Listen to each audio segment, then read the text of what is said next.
I was sitting in my bedroom watching my favorite cooking show. My nephew Marcus walked in and unplugged the television. "This is my house now, Granny. Go sleep somewhere else." My sister Linda looked at the floor and said nothing.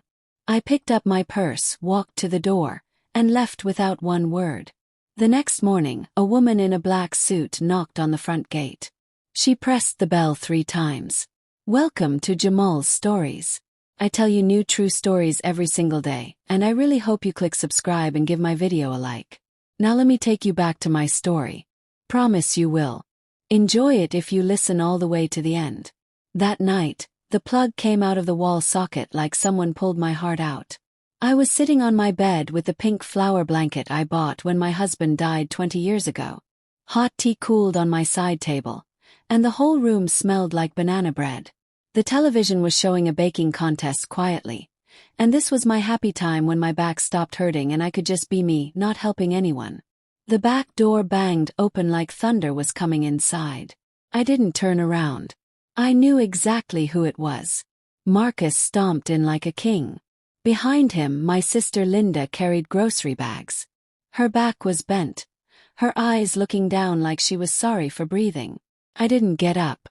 Marcus stood right between me and the screen, blocking everything. He laughed in that mean way he always does when he sees me resting.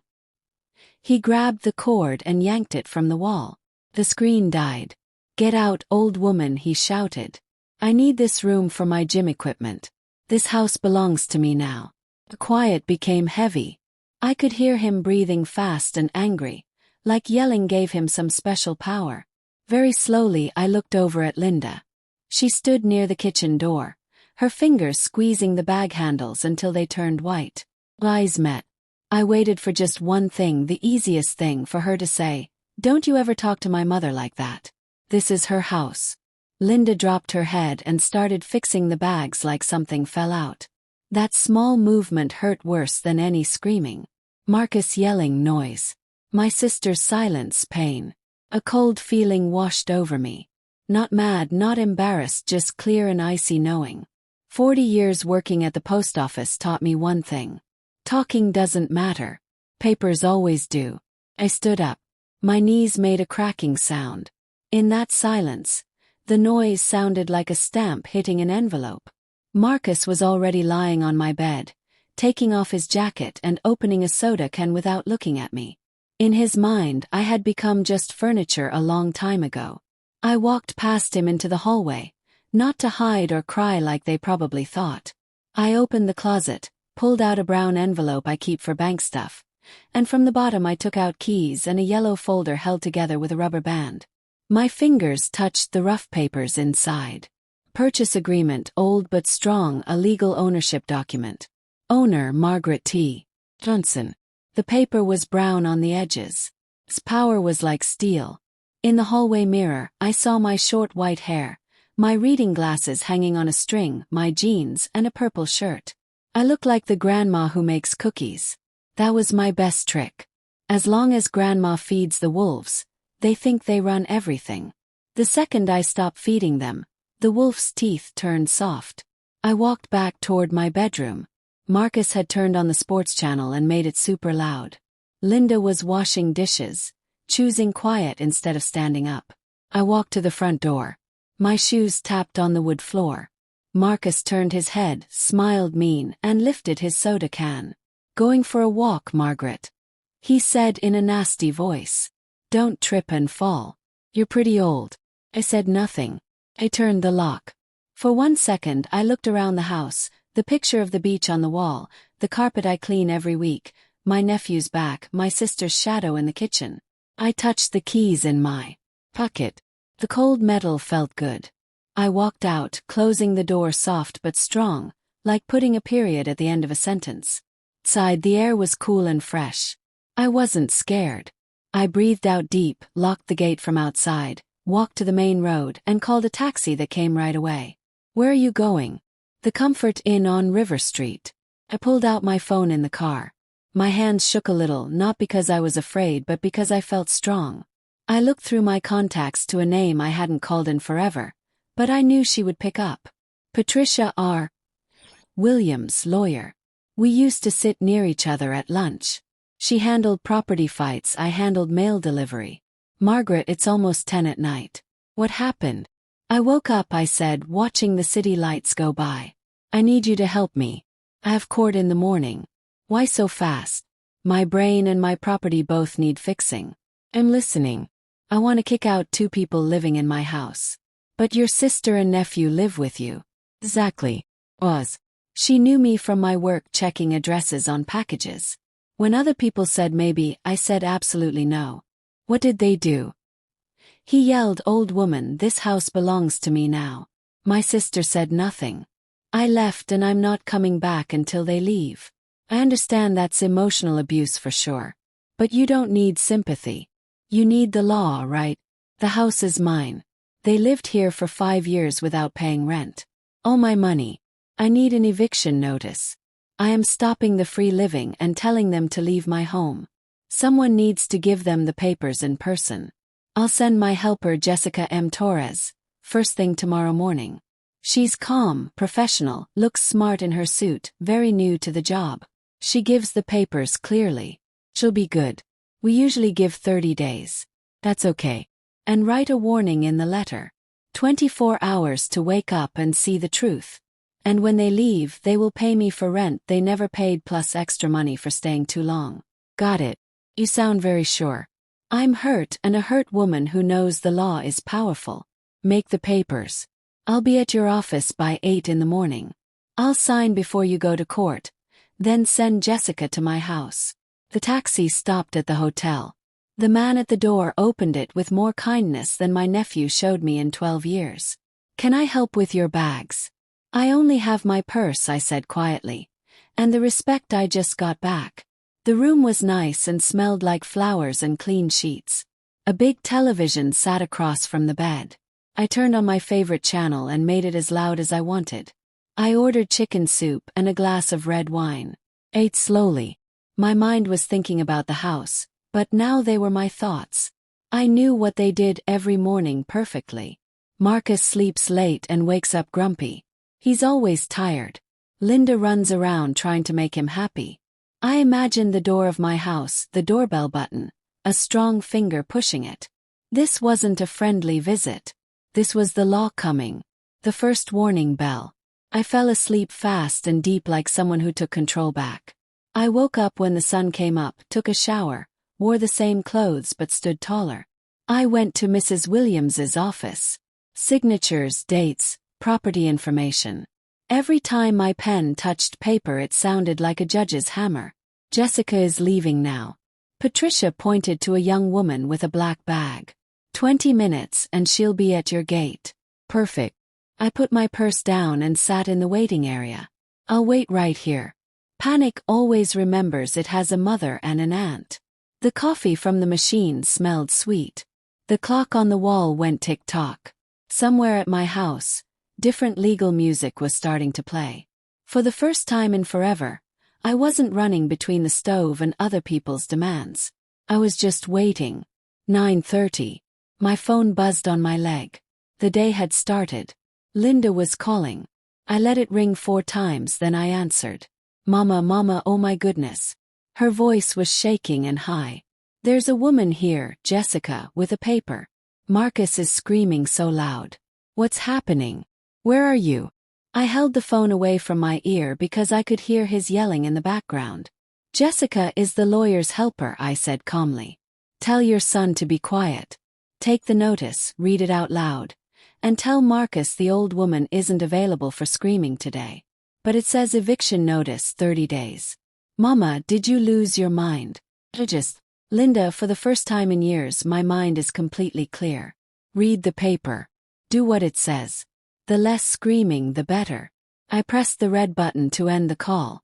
That small button gave me back silence as easily as turning off a lamp when you're ready for bed. The office door opened a little. Patricia R. Williams looked over her glasses. Your sister. He nodded. The show started right on time. Jessica gave them the papers. We have the signatures and the list of everything in the house. Now we wait. I sat back in the chair.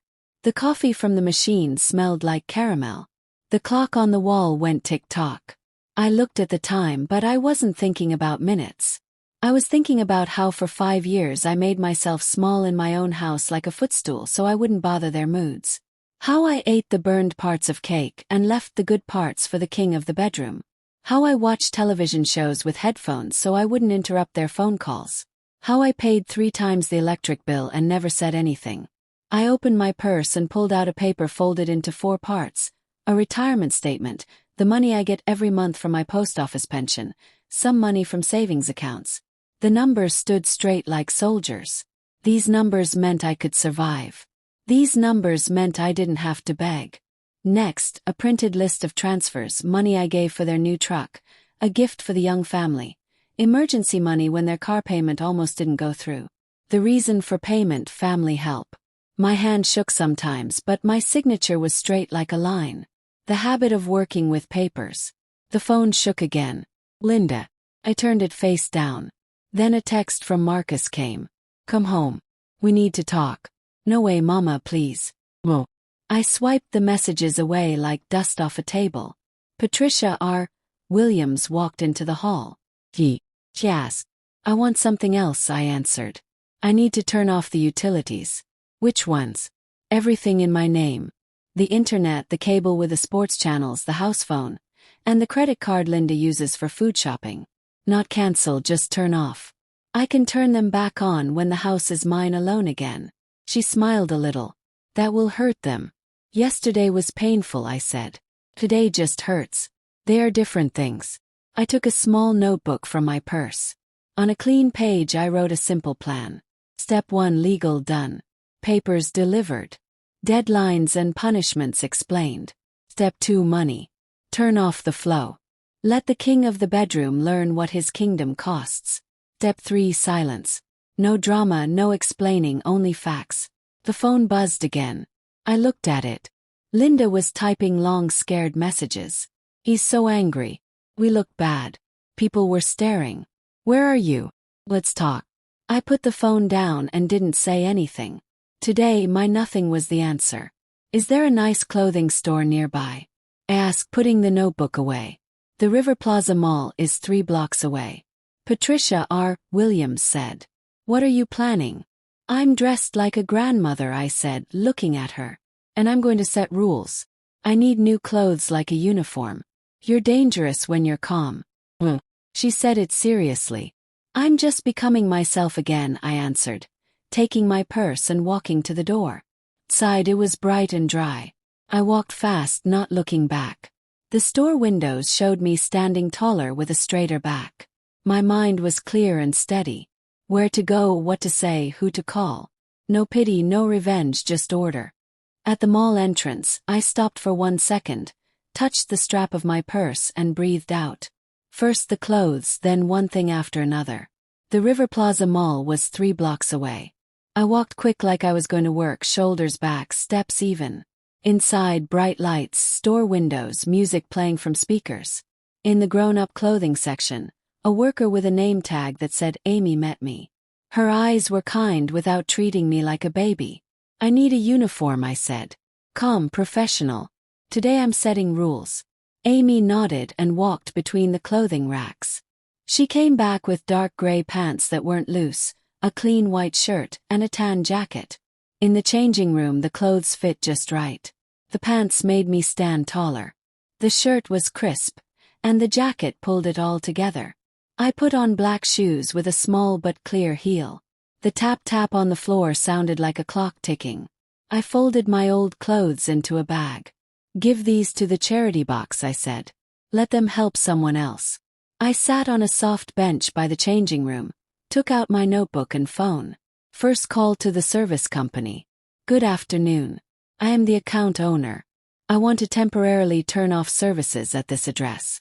Internet, cable television, sports package, and the house phone number. Reason, repairs starting today. The person on the phone read the warning. The signal would stop within 3 hours. Lower monthly fee confirmed.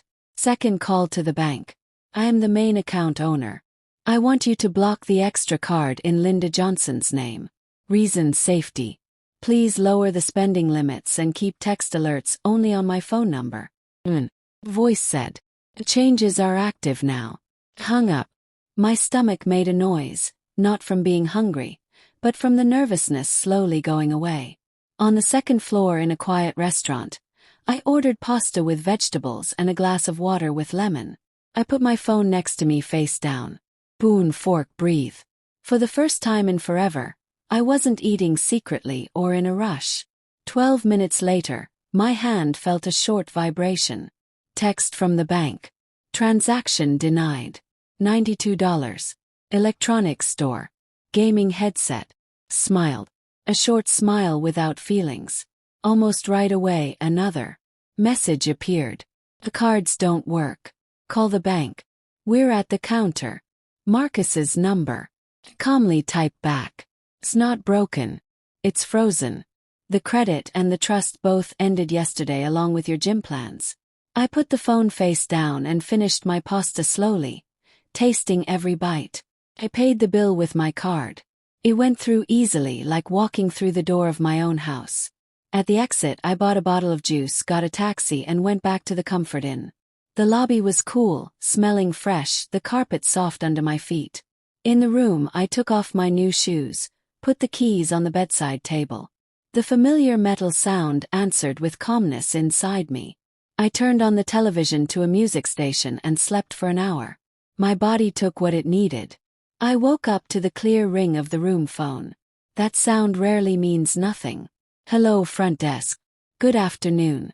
Your sister is in the lobby. She really wants to come up or wants you to come down. She says it's very important. I looked at the clock. The perfect time for a clear talk without midnight crying. I washed my face, smoothed my hand over the tan jacket, and fixed the string on my glasses. The same woman looked back at me in the mirror, but her back was straighter. Tell her I'll be right down, I said calmly and hung up. I took the keys from my purse. Today they sounded different, like bells on a door behind which order has been waiting a long time. I breathed in deep, pressed the elevator button and stepped inside. Linda was waiting downstairs, and not just her. The elevator doors opened softly.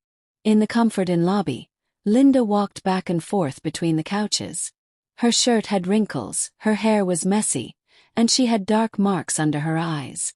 She saw me in the tan jacket, and it was like she hit a wall. She stopped. She stepped forward and froze 3 steps away, stopped by my eyes. What is all this? The internet is dead. Cable 2. The card doesn't work. Marcus is going crazy. Where are you? Let's go home. Stop the drama. Sit down, I pointed to a chair. We are in a nice place. We will talk calmly. She sat on the edge, holding her hands together. Mom, let's talk like family. She changed to a soft begging voice, the kind people use with kids and old people. He just had a bad day yesterday, but he already sent you a text saying sorry. Let's go. I'll make tea. We'll fix it. I'm not mad, Linda, I said evenly. I made a choice. The house is mine. You lived here for 5 years without paying rent. I'm giving you 30 days to move out. Starting today, 0 utilities. This isn't revenge. This is order. But he needs to work. She got upset. He has calls, deadlines. You're destroying his reputation. Let him work from a coffee shop, from a library, or from his mother's house, I said back. The internet, the television, and the credit card were paid by me. Not anymore. You are not something I need to survive on my budget. You are an expense which I just closed. She pulled her lips in. You're embarrassing us, she whispered. Everyone saw it at the store today. The card didn't work. Embarrassment is being thrown out of my own bedroom, I said quietly. It's eating the burned parts of cake while leaving the good parts for the king. Today nobody is embarrassing anyone. Today everyone pays their own bills. She tried to defend herself, but we were saving money. We had cash. Marcus said. Where is the money, Linda? He asked. Over 5 years, the savings should be close to $120,000. Just on living costs and bills. Where is it? Her eyes moved sideways. Her shoulders dropped. He said it was locked up in business, investing. He would show me later. He will show you. He nodded. Tomorrow at 11 o'clock sharp at Mrs. Williams's office. You are both invited. We will see what your business is. You called a lawyer on your own family. She was testing me. Called the rules, I answered. Family is respect, not get out, old woman, and this house belongs to me. Tomorrow is about the rules. She sighed and her voice cracked. If we leave, he's going to divorce me. He says if he doesn't have your house, he doesn't want me. His words stung not with sadness but with clear truth. I leaned forward, covering her holding hands with mine. If your marriage only stays together because of my house and my bank accounts, that's not family, Linda. That's being held prisoner, and you are the prisoner. She pulled her hands away like she got burned. You've become mean, old and mean. I have become an adult, I said calmly. 70 years old, you are 45. You have extra time. Use it. We were quiet. In the lobby, teacups made soft sounds. Someone walked by, looked at us curious, then looked away. Just turn the internet back on, she tried again. He can't manage and I can't either. No internet, I said. But your voice works fine. Tomorrow we talk at the lawyer's office. Today, silence. Linda stood up, fixed the strap of her purse, looked at my face for my old softness, and didn't find it. She backed toward the exit. I'll be there, she said over her shoulder. Be there at 11 sharp. He nodded. She left quick. I watched her go, and only then did I feel the tightness drain out of me. Not losing strength but breathing normal again. I took the stairs up. I needed the walk. In the room, I turned on the desk lamp and opened my laptop. A message was blinking in my email from Patricia R. Williams. Margaret. Notice delivered. Marcus's work lawyers confirmed they got it.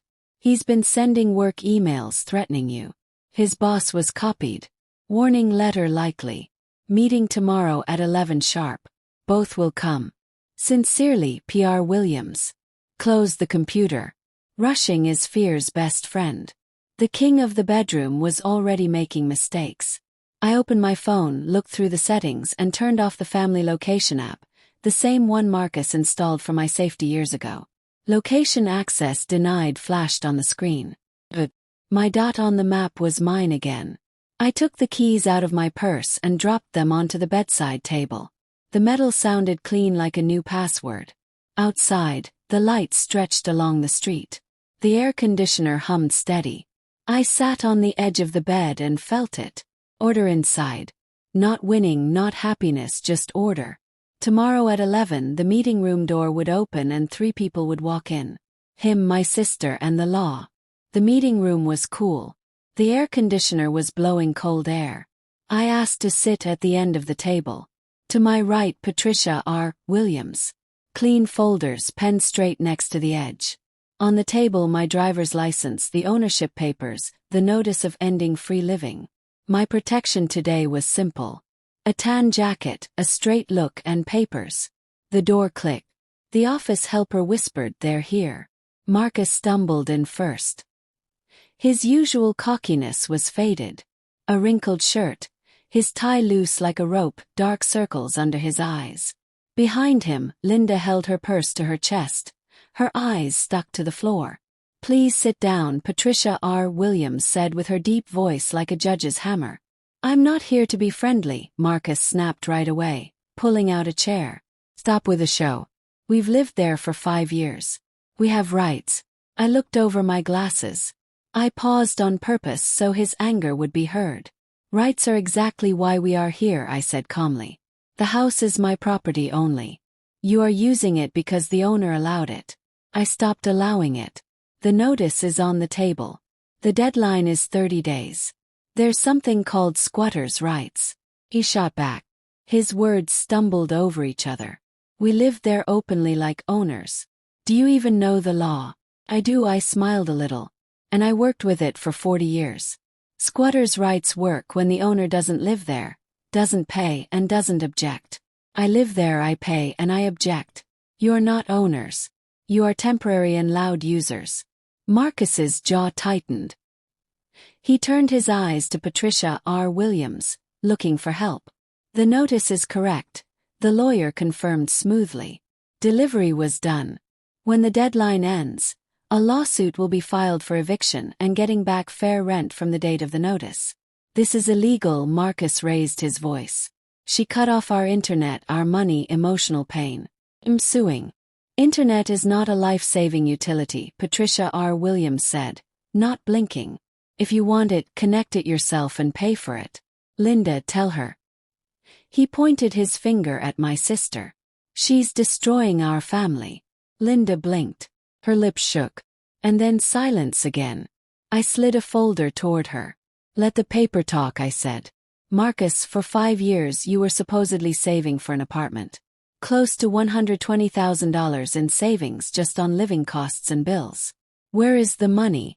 In business. He tried to smile mean. Investing, stocks, risks. You old people wouldn't understand.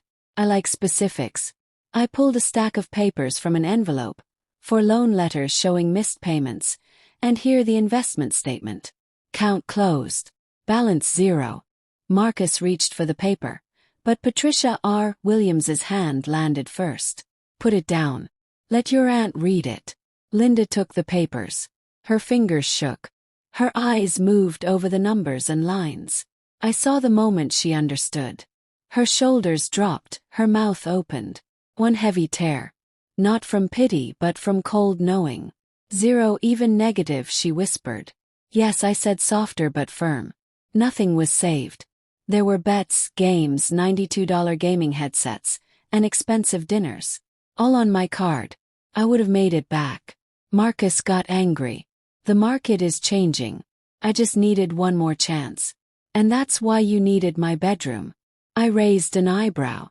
To lose louder and to send me away in the process. He made fist.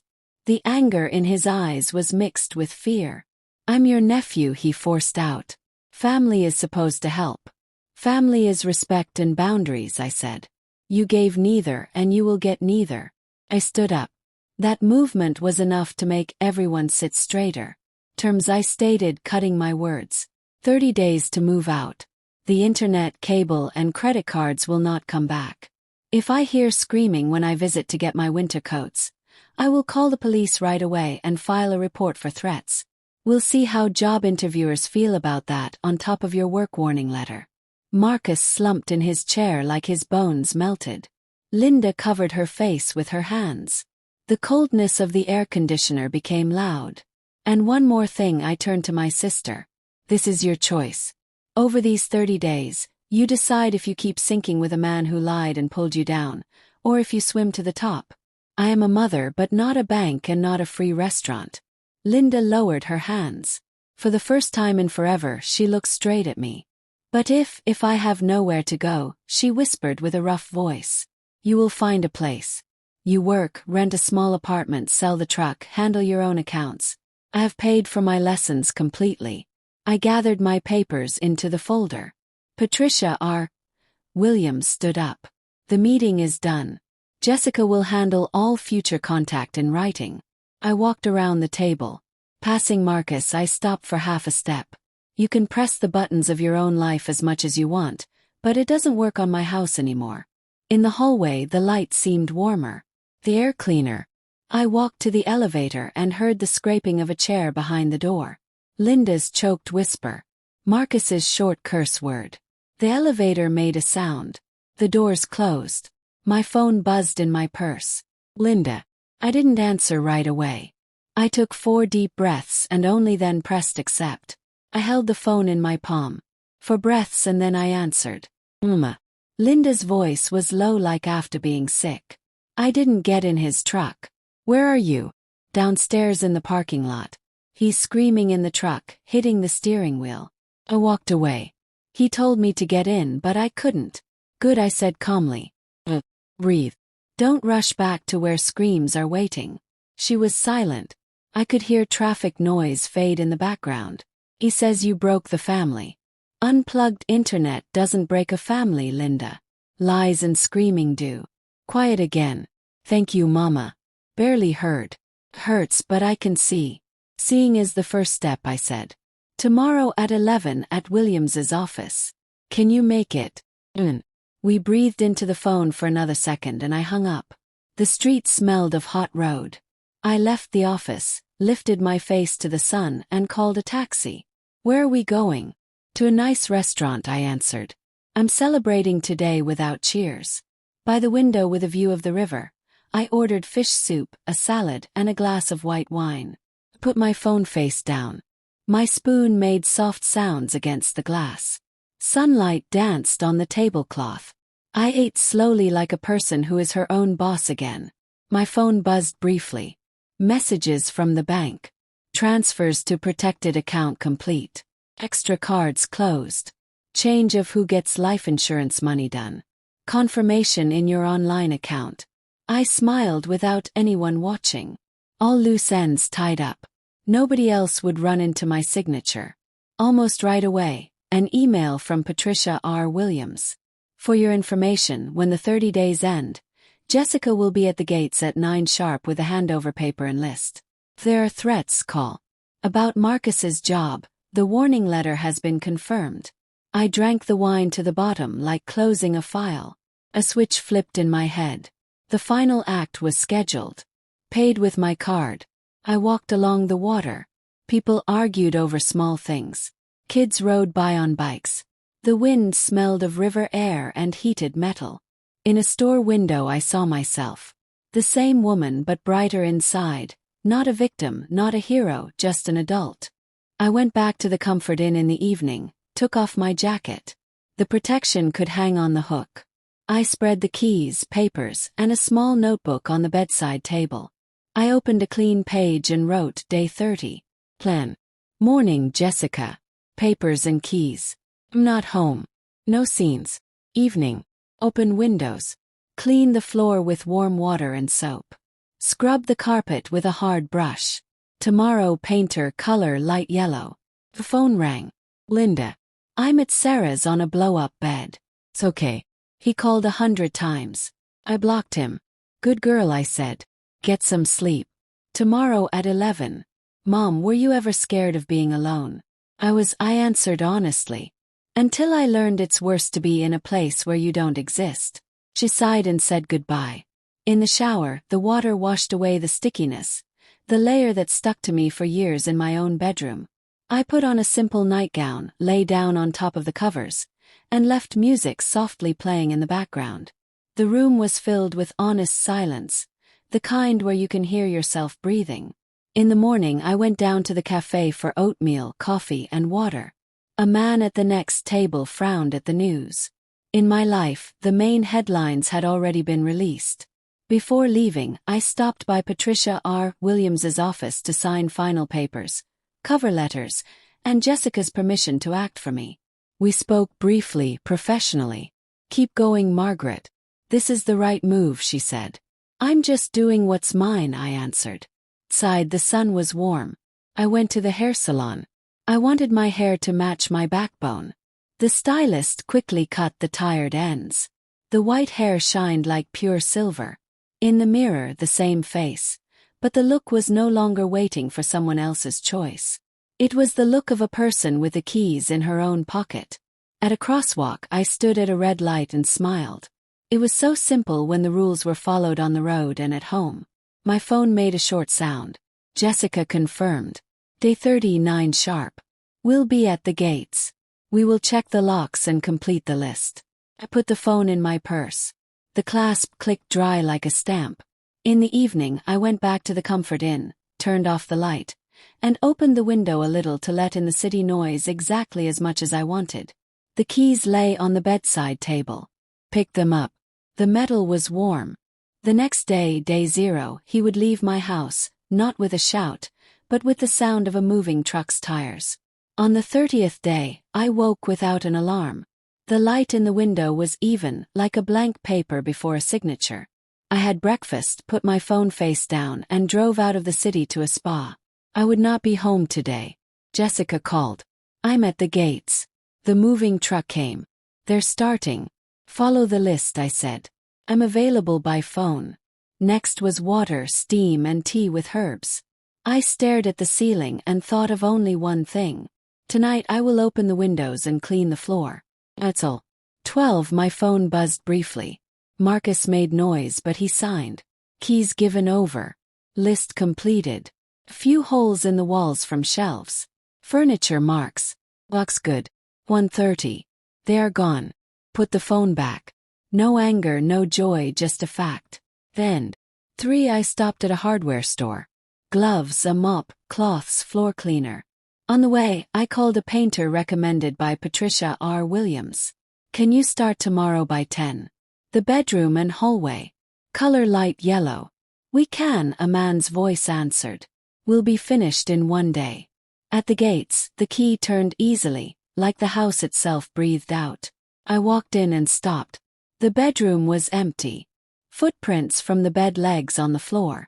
Ugly holes in the wall. The air was heavy and old. I opened all the windows wide. A breeze swept from the kitchen to the backyard, moved the curtains, and carried out the leftovers of someone else's life. Put on the gloves. First the shelves and corners, then the spots where dust collected for later. I gathered the old magazines nobody read into a trash bag. I wiped the picture of the beach and hung it lower, as was comfortable for me, not as was trendy. The floor got warm water twice, the carpet a hard brush. The house came back to life with every movement. By evening I put the kettle on. The silence was not empty, but golden like fresh wax on the wood floor. Then a short, polite ring. I knew who it was. Come in, Linda, I said at the door. The coffee just finished. She walked in slowly, looking around. It's beautiful, quiet, warm. It's light yellow, I nodded. We sat across from each other. 2 mugs on the table, a plate of cookies. Linda held her mug with both hands, grabbing the warmth. I rented a studio apartment, she said, looking at the steam. It's small. The neighbor above likes loud music. The ceiling is low, but it's mine. Pay for it myself. I took on full-time work and I filed for divorce. The free lawyer is handling the papers. He nodded. A warm, quiet, simple feeling rose inside me. That's the right path, I said. It will hurt. Then it will settle. He says you broke up the family. She smiled a little. And I realized you just stopped feeding the lie. We were silent. Outside the window, the garden rustled like new sheets. Thank you for saying no, she added, putting her hand over mine. While you were fixing the holes, I couldn't hear myself. Hearing yourself is not a luxury, I said. It is order. She breathed in deep. Mama, can I come over as a guest? No keys, no sleeping over, just tea and talk. That's exactly what you should do, I answered. The door is open for guests. It's closed forever for people who don't pay rent. We hugged briefly, an adult hug. On the porch, she fixed the strap of her purse and walked toward the gate. She walked straight, not looking back, like a person who chose her own speed. I went back to the bedroom. The light yellow walls glowed softly. The notebook was on the side table. I opened a clean page and wrote, Thursday 5 o'clock sharp. Tea with the neighbors. Topic: wills, separate bank accounts, passwords, bring questions, and a notebook. My phone blinked with a message from Sarah. Margaret. Dolores is crying. Her grandson is pushing her to sign the house over to him. Investment, Grandma. I'll buy you a nicer one later. She's afraid to say no. Afraid he'll get mad. Can we come over tomorrow? Come at 5, I type. Kettle and papers are ready. I signed the bottom of the page and closed the notebook. The house was clean and warm, and this cleanliness finally had a purpose. Tomorrow the doorbell would ring, but it would no longer be a disaster. It would be a beginning. By 5 on Thursday, I boiled the kettle, took out my folder of papers, and put pens, blank paper, and envelopes on the table. On the folder cover, I wrote in large pencil letters, Thursday 5 o'clock. The house smelled of banana bread and fresh paint. The light yellow walls seemed warmer than usual in the soft sunlight. Not a show, but order. The bell rang briefly. Sarah came first, then Rita, and almost right away they brought in Dolores, bent over with red eyes. My grandson is rushing me to sign the house over to him, she said from the doorway. Investment, Grandma. I'll buy you a nicer one later. I'm scared to refuse, afraid he'll be angry. Sit down. Poured the tea. Let's start simply. Giving the house away is forever. You can't take it back. If you want to leave something to someone, write a will. As long as you are alive, the property stays yours. For a last choice, we can discuss a life estate, but that's careful work. No rushing. Sarah nodded. And don't give passwords to anyone. Not to the kids, not to the grandkids for their games. Exactly. I slid a piece of paper toward Dolores. Here is a phrase for you to start the talk.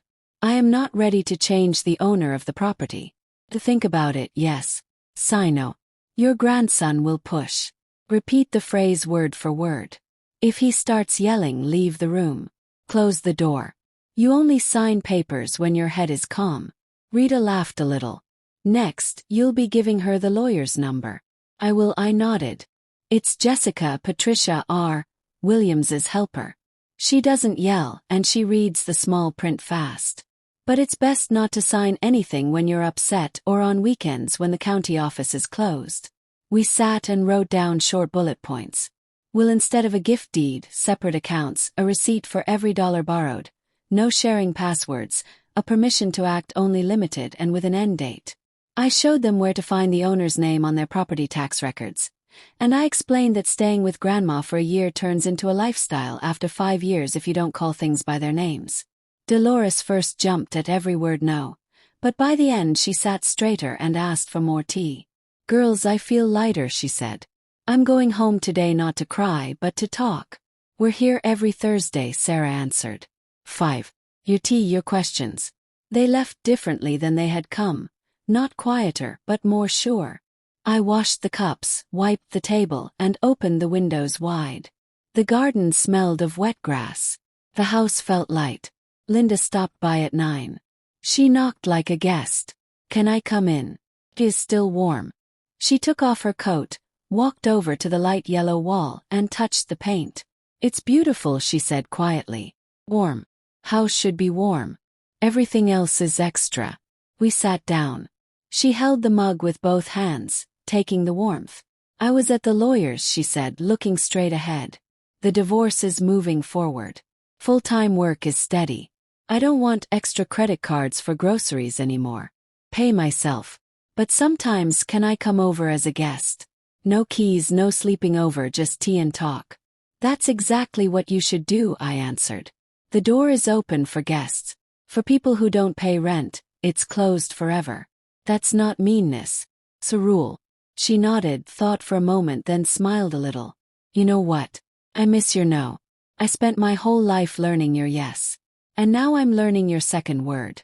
The no is not about being hurt, I said. It's about boundaries. Yours, mine, any adults. We sat in silence. In the kitchen, the clock ticked softly. Outside, the wind moved the tree branch. Linda stood up. Thank you, Mama, she said, hugging me briefly like an adult. If you hadn't turned off the utilities that day, I never would have heard myself. Hearing yourself is adult life, I answered. Go on. I have a meeting tomorrow at 5. Don't let me down in front of the neighbors. She smiled and left. Her step was steady without looking back. In the hall, an unknown number blinked on the bedside table. I could recognize those calls even without a name. I almost reached for it but stopped and calmly pressed block. There is much news in life, but taking calls about other people's crises is not my job. I walked through the house, kitchen, hall, bedroom. My papers were neatly stacked on the shelf.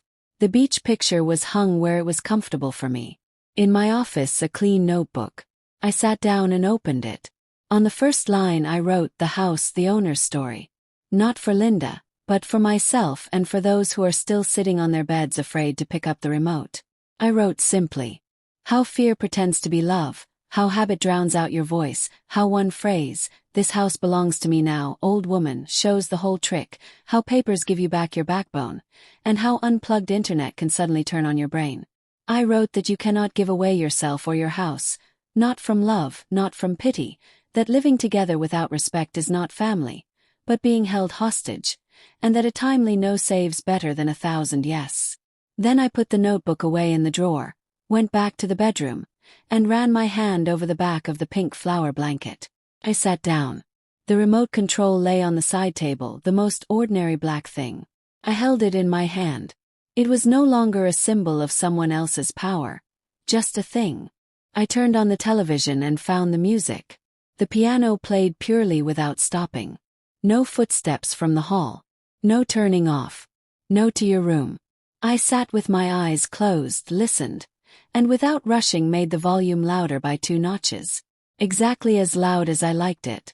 Not quieter, not louder. Enough, I said out loud. And suddenly I understood that the word meant much more now. It meant I was adult enough to set rules in my own home. It meant I had enough strength not to save those who weren't asking for saving, but for cards and houses.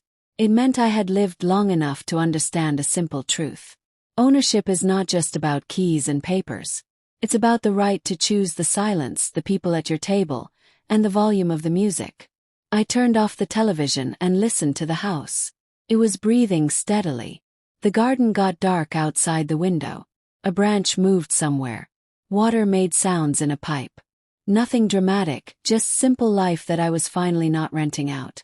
In the hall, my tan jacket hung on the hook. I fixed the collar, correcting a small detail so it wouldn't build up into a bigger problem. The keys made sounds on the bedside table. The metal was warm. There were no other sets of keys next to mine. In the notebook for tomorrow, it was written, Thursday 5 o'clock sharp. Wills and passwords. I closed the cover, set the kettle for the morning, and turned off the light. The house was mine, but most importantly, I was home again. And in my life, just like on the remote, the volume is now set by me.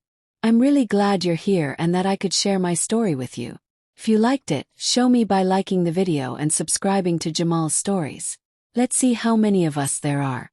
Write in the comments which city you're watching from and what time it is.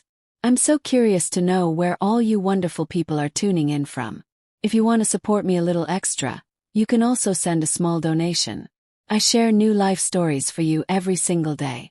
And now, 2 of my most popular stories will pop up on the screen so you can choose what to watch next.